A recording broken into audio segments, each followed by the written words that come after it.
a lot of the agents that I've trained in the past who are coming from a home environment, like going house to house, right? Or even if they have any other sales background where they're dealing with face-to-face clients. And I tell them, you need a script. You got to print your script out and have the script. For some reason, they just don't believe in the script, but they'll always come back to me and go, dude, what's this man? What's he doing? What's he saying? Right? What's on this script? What's on that script? I want Jennifer Bassani's script. I want Ben Mueller's script. I want Bearcat's script, right? What are these guys saying that I'm not saying? And I'll be the first one to tell you, it's not what they're saying, it's how they're saying it. Every script works, guys. I've read my script verbatim. I've read Digital BGA script verbatim. The sauce is in the structure, but more so it's in the way that you say the words that you say, right? And I'll give you an example of that real quick. Just a very, very simple way to, take this in.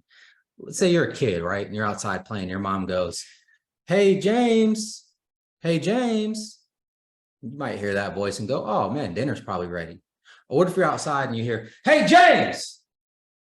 That's a different thing, right? Same words. Hey, James? Little concern, right? You guys can tell that it's the same, hey, James, each time, but with the different tonality and voice inflections, it actually means something completely different, right? And so our jobs, being on the phone, we're not even on a Zoom call. All we have is our voice, right? The only thing that we have is the ability to convey a message across vibrations. So now it's our job to become an artist with those vibrations and start to invoke emotion on the other side of the line. That's one part of it. The other part is to listen to their tonality, right? This is like mirroring and matching. That's a little bit, it's kind of advanced just for like anybody who's new to telesales, mirroring, matching. I wouldn't really focus that on now. I would focus on becoming the best person that you can be on the phones. And I would start by getting rid of the filler words, ums and ahs, right? Hi, Julie. Yeah, this is Anthony in the final expense department. I'm just getting back to you about the information you requested online. Like, you see how many like filler words there are in the beginning. It sounds like, man, does this guy even know what he's talking about? Is this an expert? And sometimes they'll even be thinking like, dude, you're not even an agent. You're just going to transfer me to someone else, because they've all been through it. And if they haven't been through it with final expense, they've been through it with Medicare. They're getting fronted on with these fronters, and the fronters are transferring to someone else and stuff like that, right? So some things I want you to take away from that mainly is memorizing the script, but still reading it, because I can memorize the script, but if I'm not actually looking at it, I'm kind of guessing still what I'm going to say next, right? So if you guys listen to your calls that you've made, sales and non-sales, count how many words, how many filler words you have in your introduction, how many ums, how many ahs, like how many likes, right? And I do that a lot on the meeting. But when you're pitching, you're trying to make money. Like, we're trying to sell. We have to sell. But to sell, we have to be the best version of ourselves, right? So another thing is tonality. Again, we talked about the different voice inflections that we can have in our tonality.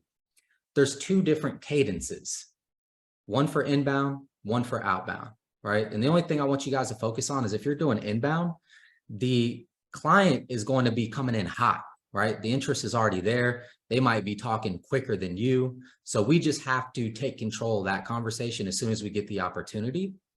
Whereas an outbound lead, you have to take control right out the gate, right? Because they're answering the phone going, hello, and it's your time to make that first impression. And that is mainly who I'm talking about. Outbound is where we cannot have any filler words in that introduction. Like, hey, Travis, right? Or hey, James. James, you with me? Hey, James. Yep. Hey, good morning. It's Anthony in the final expense department. I'm just getting back to you about the final expense plans. How are you doing today? Doing good. Can you, what plans are you talking about? Medicare. So I'm just going to show them on this one, James. We'll do some role play, but I just wanted to show them the difference between like a confident tonality and getting rid of any ums and ahs on that first part of the introduction. So we'll hit it again. You ready? Hey, James. Hello.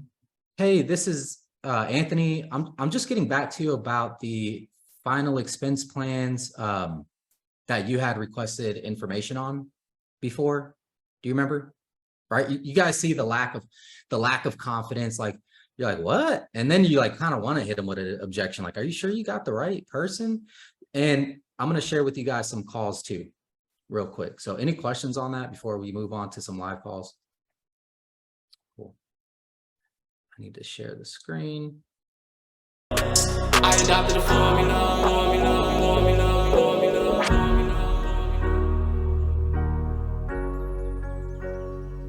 I adopted a formula.